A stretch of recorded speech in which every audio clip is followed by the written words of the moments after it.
Allah subhanahu wa ta'ala akan menilai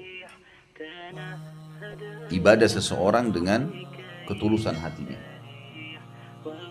Ada seseorang datang dari Mesir beberapa waktu yang lalu, kisah di Mekah, dan sempat diangkat oleh beberapa dai sebagai kisah di sana. Subhanallah, dia di Mesir kena penyakit stroke seluruh badan, tidak bisa bergerak kecuali wajahnya. Dia cuma bisa mengucapkan kata-kata, seluruh tubuh yang lain itu terikat. Stroke maksud saya. Bertahun-tahun dia obatin tidak pernah bisa. Orang ini cuma bisa menangis di atas ranjangnya dan cuma bisa mengucapkan kata-kata beristighfar kepada Allah subhanahu wa ta'ala, karena dia dulu memang punya banyak dosa. Sedikit saya tanggapi sebelum kisah ini.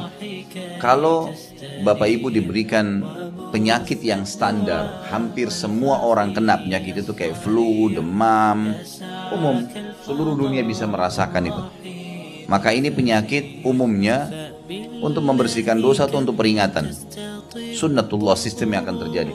Tetapi kalau seandainya penyakit itu jarang terjadi, cuma sebagian orang seperti kasus stroke, ya, orang kena kanker dan yang lainnya, ini berarti pastikan karena ada dosa yang Allah subhanahu wa ta'ala ingin bersihkan dari Anda.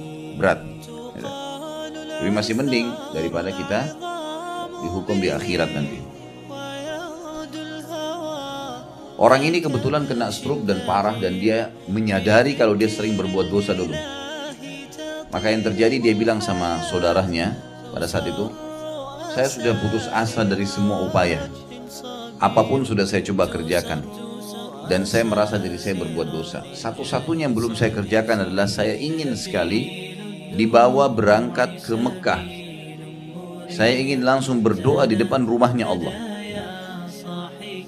Maka saudaranya bilang, biaya ada, tapi bagaimana caranya dalam kondisi stroke seperti ini dibawa? Nggak mungkin gitu, kecuali memang butuh ekstra tenaga lagi. Dia bilang, saya mohon itu saja, berikan kepada saya. Maka dia pun pergi ke sana. Dalam kisahnya dikatakan, kemudian dipakaikan ihram dalam kondisi terbaring. Belum pernah ada orang tawaf sambil berbaring, baru orang ini kemungkinan. Biasanya pun kalau ada orang pakai kursi roda, ini karena nggak bisa bergerak, harus lurus badannya sambil berbaring. Lalu dia mohon kepada penjaga-penjaga masjid, disampaikan kalau orang ini betul-betul sakit parah sudah bertahun-tahun, mohon diizinkan untuk tawaf dengan tempat tidurnya ada roda yang biasa dibawa di rumah sakit. Akhirnya setelah melobi dan diizinkanlah, sampai dia diletakkan di dekat Ka'bah. Dia bilang, lalu orang ini teriak dengan suara keras, Allahu Akbar, dengan keyakinan dalam hati. Dia mengatakan, ya Allah, sebagaimana engkau telah menjanjikan dalam kitabmu, maka aku telah datang ke tempatmu dalam kondisi seperti ini, dan aku akan memohon kepadamu, dan aku bersumpah atas namamu ya Allah, keluarkan aku dari rumahmu ini dalam kondisi aku sembuh atau aku diantar ke kuburan, meninggal dulu. Dia ulangin terus kata-katanya, dia bilang, ya, sampai orang-orang yang membawanya terharu.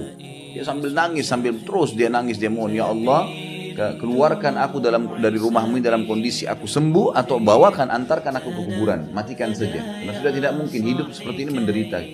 Terus dia bersumpah atas nama Allah subhanahu wa ta'ala, sampai saking capeknya sampai orang ini tertidur, dan mereka berhenti tawaf sementara. Subhanallah, dikatakan dalam kisah ini, orang ini cerita, dia mimpi, dalam mimpinya dia dengar suara, wahai fulan, bangunlah, jalan.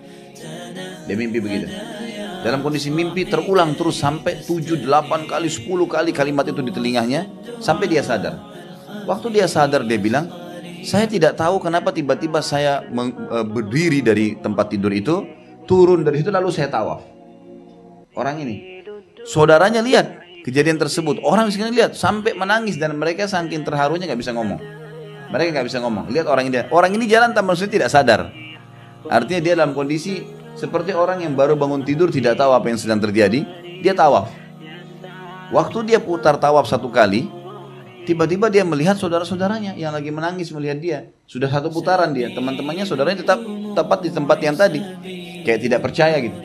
Di dekat ranjang. Barulah dia sadar kalau ini tadi ranjangnya dia, dan ini adalah saudaranya. Lalu dia bertakbir dengan suara keras lagi di dekat depan pintu Ka'bah. Lalu dia mengatakan, sungguh kau benar-benar raja yang tidak akan pernah ada kebohongan dalam kerajaan.